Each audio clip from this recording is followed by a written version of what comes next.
চীনে দুর্নীতির অভিযোগে এক শীর্ষ আর্থিক কর্মকর্তার মৃত্যুদণ্ড কার্যকর হয়েছে। রাষ্ট্রীয় টেলিভিশন সিসিটিভি জানিয়েছে, বাই তিয়াংহুই নামের এই কর্মকর্তা চায়না হুয়ারং ইন্টারন্যাশনাল হোল্ডিংস CHIH এর সাবেক মহাব্যবস্থাপক ছিলেন। তিনি 2014 থেকে 2018 সালের মধ্যে প্রকল্প অধিগ্রহণ ও অর্থায়নে সুবিধা দেওয়ার বিনিময়ে $156 মিলিয়ন বেশি ঘুষ নিয়েছিলেন। মঙ্গলবার তিয়ানজিনে তার মৃত্যুদণ্ড কার্যকর করা হয়। CHIH হল রাষ্ট্রীয় মালিকানাধীন হুয়ারং অ্যাসেট ম্যানেজমেন্টের একটি সহকারী প্রতিষ্ঠান। এই প্রতিষ্ঠানে দীর্ঘদিন ধরে দুর্নীতি দমন অভিযান চলছে। একমাত্র স্মার্ট সিটি বসুন্ধরা, আধুনিকতায় এক ধাপ এগিয়ে। 2021 সালে প্রতিষ্ঠানটির সাবেক চেয়ারম্যান লাই শিওমিংকে $253 মিলিয়ন ঘুষ নেওয়ার দায়ে মৃত্যুদণ্ড দেওয়া হয় এবং সেই রায়ও কার্যকর হয়।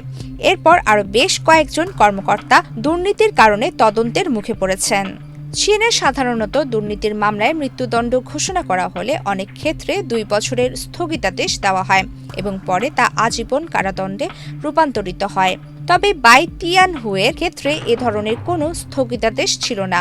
2024 সালের মে মাসে তিয়ানজিনের আদালত তাকে সরাসরি মৃত্যুদণ্ড দেয়। তিনি রায়ের বিরুদ্ধে আপিল করলেও সর্বোচ্চ আদালত সুপ্রিম পিপলস কোর্ট আগের রায়ই বহাল রাখে। সুপ্রিম কোর্টের ভাষ্য অনুযায়ী বাই তিয়াংহুই অত্যন্ত বেশি পরিমাণ ঘুষ নিয়েছিলেন, যার প্রভাব ছিল অত্যন্ত গুরুতর এবং এতে রাষ্ট্র ও জনগণের স্বার্থের বড় ধরনের ক্ষতি হয়েছে।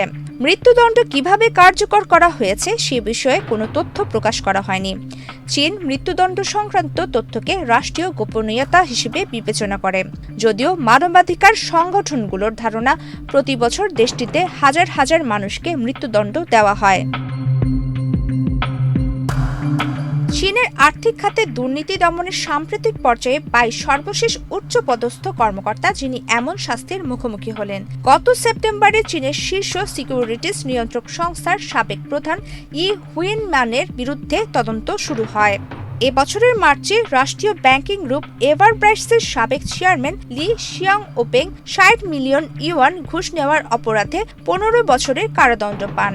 আর 2024 সালের নভেম্বর মাসে ব্যাংক অফ চায়নার সাবেক চেয়ারম্যান লিউ লিয়াং $121 মিলিয়ন ঘুষ গ্রহণের অভিযোগে 2 বছরের স্থগিতাদেশ সহ মৃত্যুদণ্ডে দণ্ডিত হন।